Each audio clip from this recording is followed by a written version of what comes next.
Hey, yo, welcome to my channel. The video basically, it's halftime right now against the Giants and Eagles. Um, 20 nothing. Eagles are up.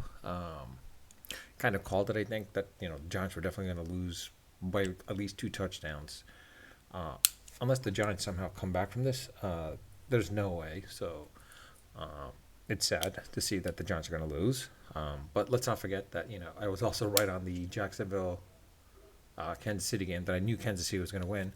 Um, I'm surprised that actually Jacksonville kept it close, surprisingly enough. But with the Giants, um, I mean, you're down four touchdowns, 28 points by the half. There's no way you're coming. There's no way they're coming back from this. I know there have been some games that where teams have come back from this, but there's no way the Giants, the way they're playing right now, honestly, there's no way they're coming back from this. For one, the Giants' defense has to be unbelievable in the second half. Two, the Giants' offense has to wake up.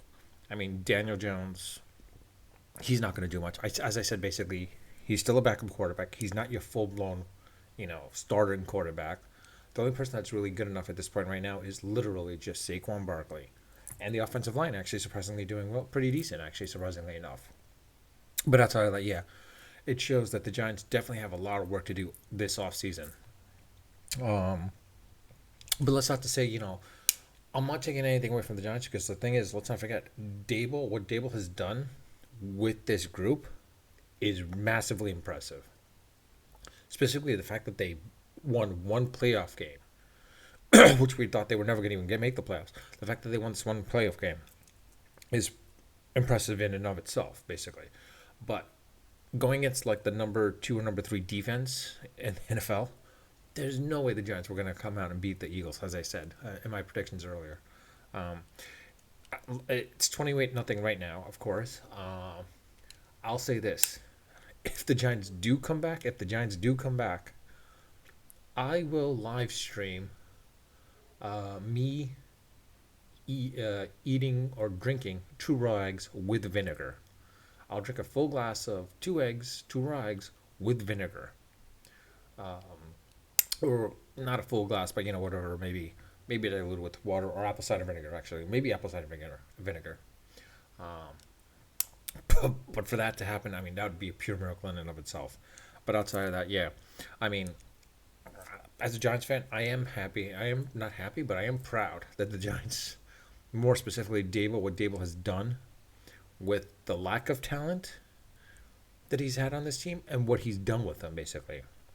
Which, for me, I'm really optimistic for the future with the Giants, basically. Specifically, if Dable can keep, Dable's there with, and he can keep his coaches or his staff with him for the next couple of years. In 4 or 5 years, I could see the Giants going far in the playoffs if they can draft the right players and sign the right players as well, and retain some of the right players as well too. Saquon Barkley in 2 years, of course, he's going to be a little bit past his prime for a running back. Um, if they could trade him to get some draft pick, that'd be great. Honest, in this situation, but reality, yeah, like they have no wide receivers, they have no um, tight end. Bellinger is decent enough, but he's not. I kind of miss Evan Engram a little bit. But outside of that, yeah. Let me know your thoughts. I mean, there's no really thoughts about it. I mean, as a Giants fan, you have to be happy that they've gotten this far. So if you're not, well, it's your right. You can comment on that, put it in the comments. I can respond, but let me know your thoughts or put whatever you do in the comments. Put it in the comments. I will read them and I'll try to respond to them when I get notified. Outside of that, please subscribe, and if the Giants do somehow miraculously come back, subscribe and set the notification for me, because I will take some rags with apple cider vinegar and live stream it. With that, I'll leave it at that. Unfiltered, unedited, and unrehearsed. Until next time.